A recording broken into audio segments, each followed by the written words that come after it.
दोस्तों, आज की कहानी एक ऐसे इंसान की है जो हर किसी का रूप ले सकता है। इसी टैलेंट से वो लोगों को बेवकूफ बनाता है, लेकिन एक बार खुद ही एक ऐसे मामले में फंस जाता है जहां से बाहर निकलने का कोई रास्ता नहीं था। तो क्या ये बहरूपिया अपना भेष बदलने की आर्ट का इस्तेमाल करके अपने आप को बचा पाएगा? यही देखेंगे हम आज की कहानी में।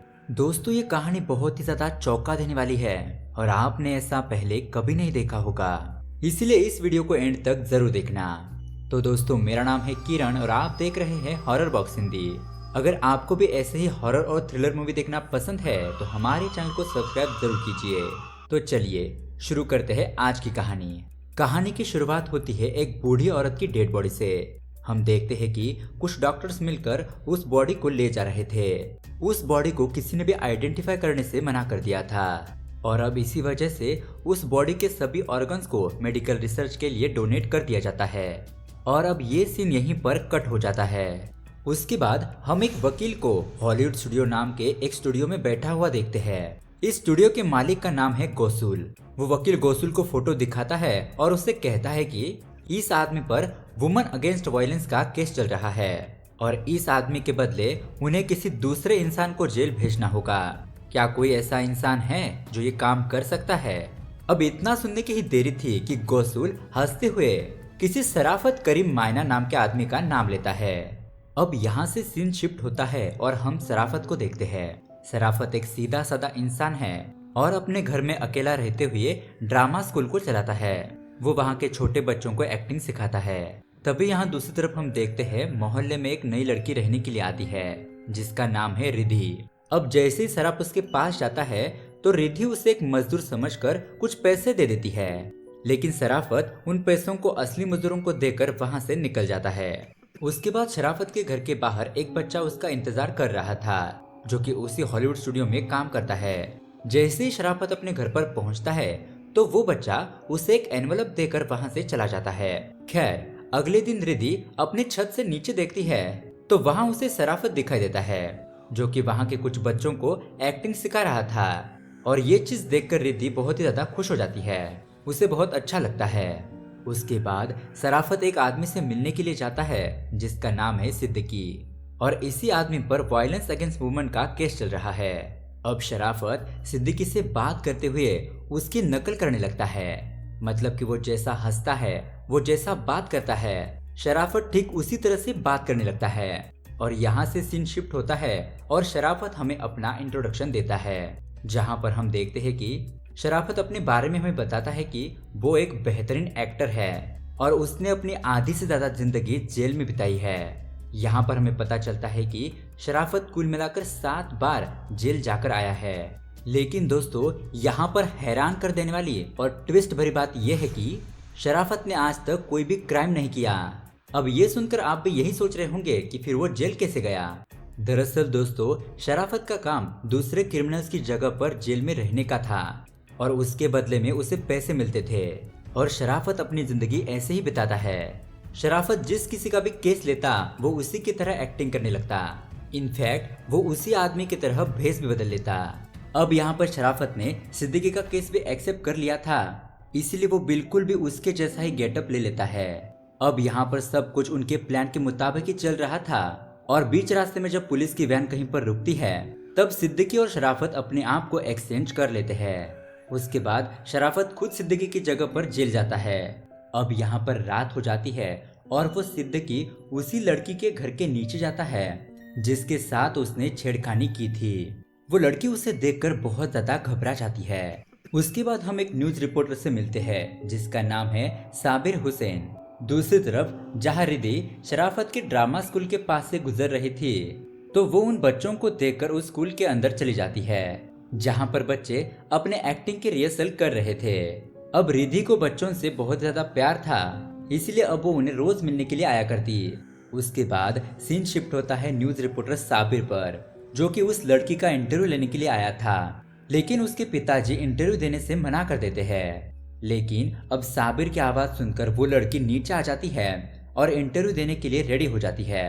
वो लड़की साबिर को बताती है कि जिस आदमी ने गुनाह किया है वो तो जेल में है ही नहीं, क्योंकि कल रात उसने उस गुनहगार को अपने घर के आसपास देखा अब यही बात साबिर अपने ऑफिस में पहुंचकर अपने बॉस को बताता है और कहता है कि उन्हें ये खबर न्यूज़पेपर में छाप देनी चाहिए। लेकिन उसका बॉस ऐसा करने से मना कर देता है क्योंकि उनके पास कोई ठोस सबूत नहीं थे। अब कुछ दिनों बाद सिद्दीकी की कोर्ट में पेशी होती है, जिसके लिए उसे कोर्ट में ले जाया जाता है। लेकिन फिर से एक जगह पर आकर वो दोनों अपने आप को एक्सचेंज कर लेते हैं। अब वो न्यूज रिपोर्टर साबिर यही सबूत इकट्ठा करने के लिए उन दोनों का फोटो क्लिक करने लगता है। लेकिन तभी वहां पर दो लोग आ जाते हैं और साबिर से लड़ने लगते हैं। दरअसल दोस्तों, उन दोनों को खुद सिद्दीकी ने ही भेजा था, क्योंकि उसे पता चल चुका था कि साबिर नाम का एक न्यूज रिपोर्टर उसके पीछे पड़ा हुआ है। अब यहाँ पर कोर्ट में सिद्दीकी के खिलाफ कोई भी सबूत ना मिलने की वजह से कोर्ट उसे रिहा कर देती है, यानी कि शराफत जेल से छूट जाता है। अब जब शराफत अपनी कार से जा रहा होता है, तब सिद्दीकी का सेक्रेटरी उस न्यूज रिपोर्टर साबिर का फोटो दिखाकर उसे कहता है कि क्या तुम इस आदमी को पहचानते हो, और अगर हाँ तो तुम इस आदमी से बचकर रहना, क्योंकि यह आदमी हमारा भंडार फोड़ सकता है।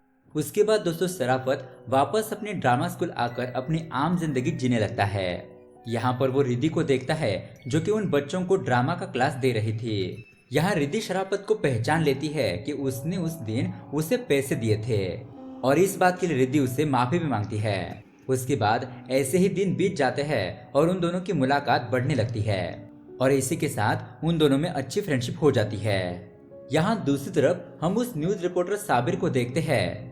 वो जैसे तैसे करके शराफत को ढूंढ ही लेता है। वो उससे पूछता है कि वो क्या काम करता है। शराफत साबिर को बताता है कि वो एक शिप पर शेफ का काम करता है और उसे रोज तो शिप पर नहीं जाना पड़ता, लेकिन कई बार महीनों के लिए उसे बाहर रहना पड़ता है। अब ये सब कुछ सुनने के बाद भी न्यूज रिपोर्टर साबिर को उस पर शक था, लेकिन अब शराफत उसे इग्नोर करके वहां से चला जाता है। अब उसके कुछ दिन बाद गोसुल शराफत को कॉल करके बताता है कि इस बार उन्हें बहुत ही अच्छी डील मिली है। अगले दिन शराफत अपने घर से बाहर निकलने वाला था तो वो देखता है कि वो न्यूज रिपोर्टर उसके घर के बाहर ही खड़ा है।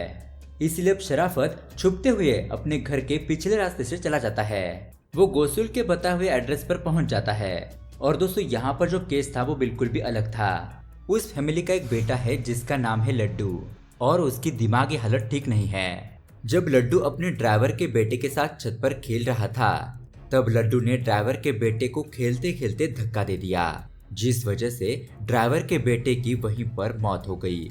अब अपने बेटे की जान गंवाने के बाद ड्राइवर ने उसके परिवार के खिलाफ केस दर्ज कर दिया, लेकिन उसके पास कोई ठोस सबूत नहीं है। अब बेसिकली यहाँ पर शराफत का काम ये था कि लड्डू जैसा बन के उसकी जगह पर जेल जाना, अगर उससे जेल हो जाती है तो। उसके बाद शराफत लड्डू से मिलता है और उसकी जैसे एक्टिंग करने की कोशिश करता है। फिर शराफत जब अपने घर पर जा रहा था तो रास्ते में उसे वही न्यूज रिपोर्टर साबिर खड़ा मिलता है। उसे देखते ही शराफत उसे बोलता है कि मुझे पता है तुम मेरा पीछा कर रहे हो, इसीलिए अब तुम मुझे घर पर ड्रॉप कर दो।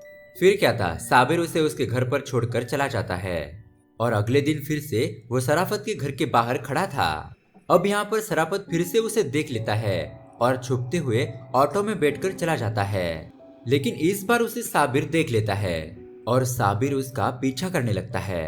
थोड़ी दूर जाने के बाद दो लोग अचानक ही शराफत के ऑटो में घुस जाते हैं और उसे मारने पीटने लगते हैं। उसके बाद उसको सड़क पर फेंक देते हैं और इसीलिए अब रास्ते के कुछ लोग ये सब कुछ देखकर शराफत को अस्पताल पहुंचा देते हैं। अब उसके पीछे साबिर भी हॉस्पिटल पहुंच जाता है और वेटिंग रूम में उसका वेट करने लगता है, लेकिन बहुत ज्यादा टाइम बीतने के बाद भी शराफत बाहर नहीं आ रहा था। दरअसल दोस्तों, चौंका देने वाली बात ये थी कि ये सब कुछ शराफत का ही प्लान था। जी हाँ दोस्तों, शराफत साबिर को चकमा देकर वहां से निकलने वाला था। हम देखते हैं कि शराफत अपना भेष बदल लेता है और न्यूज रिपोर्टर साबिर के सामने से ही निकल जाता है, लेकिन ये बात साबिर को पता भी नहीं चलती। अब साबिर को चकमा देने के बाद शराफत लड्डू के बदले जेल भी चला जाता है। ऐसे में साबिर मजनू नाम के एक बंदे से मिलता है जो कि शराफत के ही गली में रहता था। वो उसे शराफत के बारे में पूछने लगता है। यहाँ पर मजनू भी उसे वही बताता है कि शराफत एक शिप में शेफ का काम करता है और इससे ज्यादा उसे भी कुछ भी नहीं पता। खैर, अब यहाँ पर लड्डू की कोर्ट में ट्रायल होती है तो वहाँ ठोस सबूत न होने की वजह से उसे भी रिहा कर दिया जाता है और उसके बाद शराफत अपने घर पर वापस आ जाता है। अब कुछ दिनों के बाद शराफत के पास रिद्धि का कॉल आता है, जहाँ पर उन दोनों में काफी लंबी बातें होती है। और यहाँ पर बातों ही बातों में शराफत उसे बताता है कि वो इस घर को खाली करने वाला है, क्योंकि इस घर का रेंट बहुत ही ज्यादा है। इस पर रिद्धि उसे कहती है कि मैं तुम्हें नया घर ढूंढने में मदद करूंगी। और शराफत ये बात सुनकर बहुत ही ज्यादा खुश हो जाता है। अगले दिन जब रिद्धि शराफत का इंतजार कर रही थी, तो शराफत अपना भेष बदलकर एक पोस्टमैन बनकर उसके सामने आता है और उसे एक लेटर देता है। पहले तो रिद्धि उसे पहचान नहीं पाती, लेकिन थोड़ा गौर से देखने के बाद वो उसे पहचान ही लेती है। उसके बाद शराफत अपने असली रूप में आता है और वो दोनों शराफत के लिए नया घर ढूंढने के लिए निकल जाते हैं। दरअसल दोस्तों, शराफत ने अपना भेष उस न्यूज रिपोर्टर साबिर से बचने के लिए बदला था।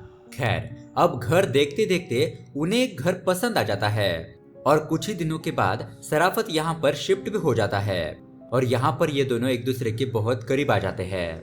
उसके बाद ये दोनों घूमने जाने का प्लान बनाते हैं, जिस पर रिद्धि उसे कल 8:30 बजे रेलवे स्टेशन पर पहुंचने के लिए कहती है। इसी बीच शराफत को एक नए केस के लिए कॉल आता है, लेकिन अब शराफत ये सब कुछ बंद करना चाहता था, इसीलिए वो अपने फोन से वो सिम कार्ड ही फेंक देता है और वो ठान लेता है कि अब से वो ये काम नहीं करेगा।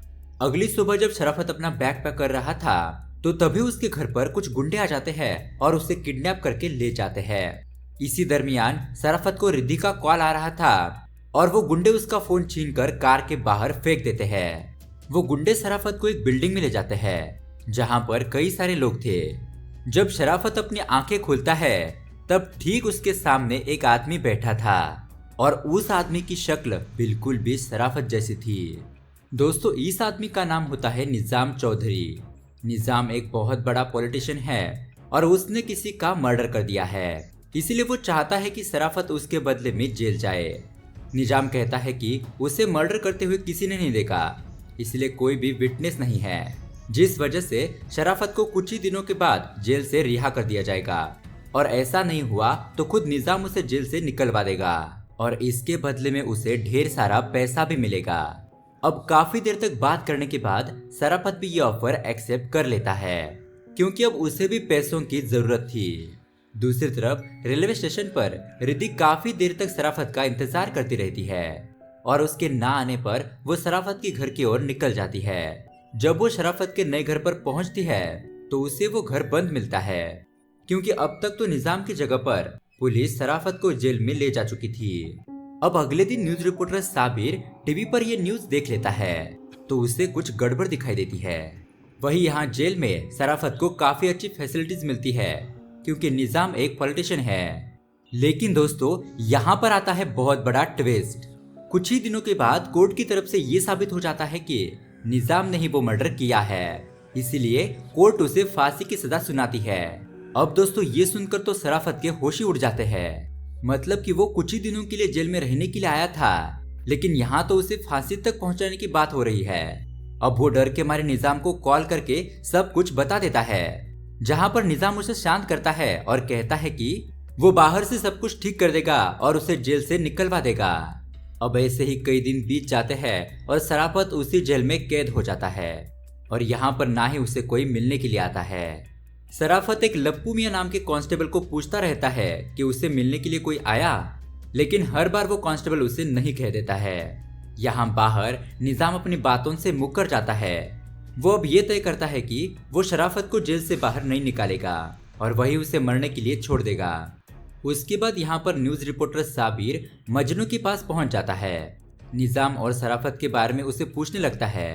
तब मजनू उसे गोसुल भाई के बारे में बताता है, लेकिन जैसे ही साबिर गोसुल के घर पर पहुंचता है, तो उसे पता चलता है कि गोसुल का तो मर्डर हो चुका है और ऑब्वियसली ये खून और किसी ने नहीं बल्कि निजाम ने ही करवाया था, क्योंकि वो नहीं चाहता था कि उसकी सच्चाई बाहर आए। उसके बाद साबिर एक पुलिस वाले से मिलता है और वो पुलिस वाला उसका साथ देने के लिए तैयार हो जाता है। तो अगले दिन न्यूज रिपोर्टर साबिर शराफत से मिलने के लिए जाता है, लेकिन शराफत उसे कुछ भी नहीं बताता, इसलिए साबिर को वहां से जाना पड़ता है। साबिर वहां से निकलकर रिद्धि के पास चला जाता है और उसे शराफत के बारे में सब कुछ बता देता है। लेकिन तभी अचानक रिद्धि के पिताजी की तबीयत खराब हो जाती है और उन्हें अस्पताल ले जाया जाता है। उसी दरमियान उनकी मौत हो जाती है। अब उसके कुछ दिन बाद साबिर फिर से रिद्धि से मिलने के लिए आता है और उसे शराफत के बारे में सब कुछ बता देता है कि वो क्या काम करता है और कैसे पैसे कमाता है। और इन सब के अलावा वो शराफत की माँ के बारे में भी उसे बताता है कि 7 साल पहले शराफत की माँ को कैंसर हो गया था और उस वक्त उन्हें पैसों की बहुत ज्यादा जरूरत थी। वो दोनों ही ड्रामा स्कूल में काम करते थे। तभी शराफत की मुलाकात गोसुल भाई से हुई, जिसने शराफत की एक्टिंग स्किल को देखकर उसे ये काम दे दिया कि किसी दूसरे इंसान की जगह पर जेल जाने के लिए उसे बहुत सारे पैसे मिलेंगे। अब शराफत को पहली बार 3 साल की जेल हुई, जबकि उसे पहले 3 महीने की जेल बताई गई थी। और उसके बाद जब शराफत जेल से बाहर निकला तब उसे पता चला कि उसकी माँ अब इस दुनिया में नहीं है। दोस्तों, मूवी के स्टार्टिंग में हमने जिस बूढ़ी औरत की डेड बॉडी को देखा था वो दरअसल शराफत की माँ ही थी और गोसुल ही उसकी माँ को हर महीने पैसे भेजता था। उसके बाद शराफत ने इस काम को अपना धंधा बना लिया और आज तक वो यही काम करता आया है। शराफत ऐसे ही केस को एक्सेप्ट करता जिसमें बहुत कम दिनों के लिए जेल जाना पड़े और कुछ टाइम के बाद वो जेल से रिहा हो जाता, जिसके उसे काफी सारे पैसे मिलते। लेकिन इस बार वो फंस चुका है। ये सुनकर रिद्धि शराफत से मिलने के लिए जाती है, जहां उसे देखकर शराफत के आंसू निकल आते हैं। ये देखकर साफ नजर आ रहा था कि शराफत अब पछता रहा है। ये काम उसे पहले ही बंद कर देना चाहिए था। खैर, अब दोस्तों ऐसे ही एक दिन लप्पू मियाँ शराफत के पास आकर बैठते हैं और वो दोनों आपस में बातें करने लगते हैं। लप्पू मियाँ उसे बताता है कि वो किस तरह से पला बढ़ा। उसने पूरी जिंदगी हमेशा गरीबी में ही काटी है।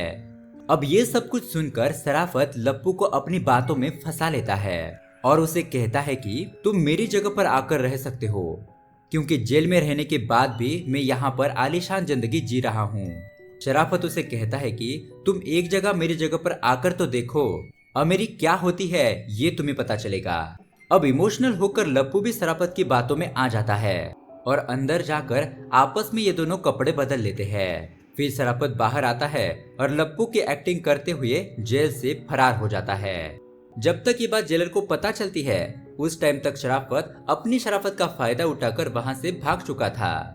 उसके बाद शराफत न्यूज रिपोर्टर साबिर को कॉल करके निजाम का पता बता देता है और फिर क्या था, पुलिस असली निजाम को अरेस्ट कर लेती है। देखा जाए तो पुलिस को पता भी नहीं चलता कि निजाम की जगह पर कोई और आदमी आया था, क्योंकि उन्होंने तो निजाम के शक्ल वाले आदमी को ही देखा था।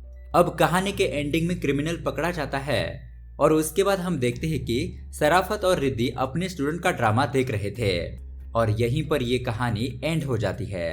तो दोस्तों, बहरूपी की ये कहानी आपको कैसी लगी हमें कमेंट करके जरूर बताइएगा। साथ ही वीडियो को लाइक और चैनल को सब्सक्राइब भी जरूर कीजिए ऐसे ही वीडियोस देखने के लिए। Thanks for watching.